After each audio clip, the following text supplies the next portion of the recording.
আসসালামু আলাইকুম দর্শক, আমরা এখন আছি আমাদের চ্যানেল কৃষি সমস্যা সমাধান।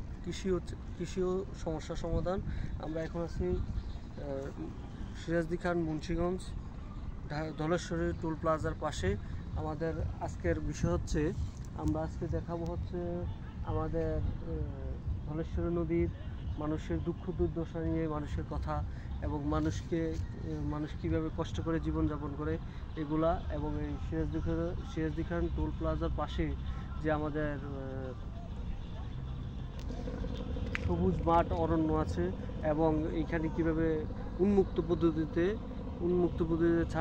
ছাগল পালন করা হয়, এবং এই ছাগলের রোগ বলা সম্পর্কে জানাবো আপনাদেরকে, এবং এর সমস্যার সমাধান কীভাবে কী করতে হবে এগুলো নিয়ে আমরা আজকে কথা বলব।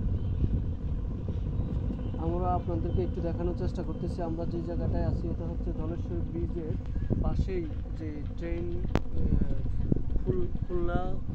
ঢাকা-খুলনা মহাসড়কের যে ট্রেন মুন্সিগঞ্জের সিরাজদিঘা উপজেলা পলাশপুর গ্রামে ধলেশ্বরী ব্রিজের পাশে আমরা আজকে কথা বলবো।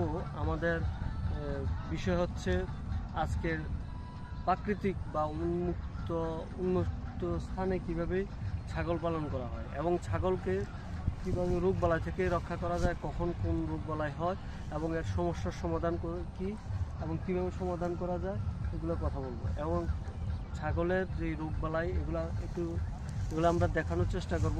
সাথে সাথে আমরা কৃষি কর্মকর্তার সাথে কথা বলবো। কৃষি কর্মকর্তা যে সমস্যার সমাধান দিবে ওই সমস্যা আবার আপনাদেরকে আপডেট।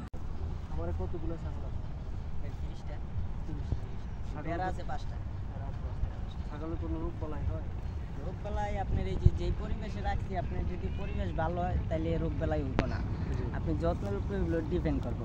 আর যদি আপনার অসুস্থ বলতে কি, আপনার সন্ধ্যার পরে যদি ছাগল বাইরে থাকে তাহলে বাতাস লাগে, ওই বাতাসে বা ঠান্ডা মান্ডা এটি লাগে বেশি। আপনার পানির ঘাস খাওয়াইলে, কাঁচা ঘাস খাওয়াইলে ঠান্ডা লেগে যায়, আর ঠান্ডা লাগলে আপনার ছাগল বাঁচে না, মারা যায়। আর এখানে কতগুলো ছাগল নিয়ে প্রথম শুরু হয়েছে? আপনার 7টা।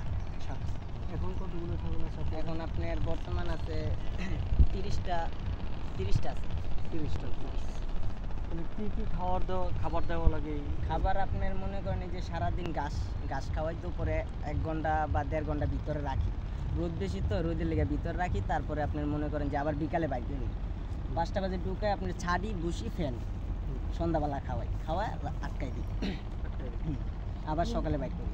কত মাস পর বাচ্চা দিই? কি ছাগল এগুলো? এটি আপনার আছে তোতাপুরি আছে, রাম ছাগল আছে, দেশি ছাগল আছে, তারপরে আপনার যে পাকিস্তানি ছাগল আছে, বেড়া আছে। আর আপনার এটি 6 মাস পরে বাচ্চা দেয়। আর একসাথে কয়টা বাচ্চা দিতে পারে? একসাথে এবার আপনার ওই যে লাল ছাগলটা, ওইটা আপনার 3টা বাচ্চা দিচ্ছে। ওই লাল ছাগল, ওই যে পিছু 2টা দেখছেন, একটা লাল একটা সাদা, এই যে একটা। ওই লাল ছাগলটা 3টা বাচ্চা দিচ্ছে। এটা হইলো আপনার পাকিস্তানি ছাগল, মানে রাম ছাগল। আর ওই যে ওইটা হলো তোতাপুরি। কোনটা? ওইটা একটা বাচ্চা দিচ্ছে, ওই যে খাসি, ওই যে আপনার পিছনে ওই যে বাচ্চা। আচ্ছা, এগুলোর রোগ বালাই কখন হয়, কোন সময়ে বেশি রোগ বালাই হয়? রোগ বালাই আপনার এটা এই ঠান্ডার কালে, আর বেশি রোদ, মানে অতিরিক্ত রোদে ছাগল থাকলে আপনার ছাগল মনে করেন যে ভিতরে রোগ স্টক করে বেশি হবে।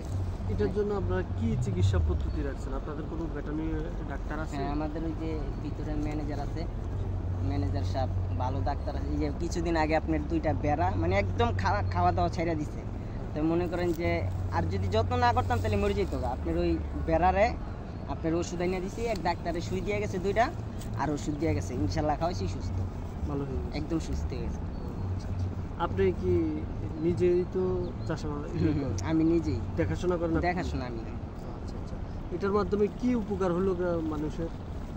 মানে কর্মসংস্থানের সৃষ্টি হয়েছে কি? হ্যাঁ, অবশ্যই আমি তো এই যে কর্ম করে খাইতে পারতাছি, নাই তো আমি কোন জায়গায় কাজ করতাম, কি করতাম, একটা টেনশন। আমি এখন কাজ করে খাইতে পারছি, প্রায় আপনার 1 বছর ধরে এই পশু পাখি পালতাছি। ধন্যবাদ। ইনশাল্লাহ।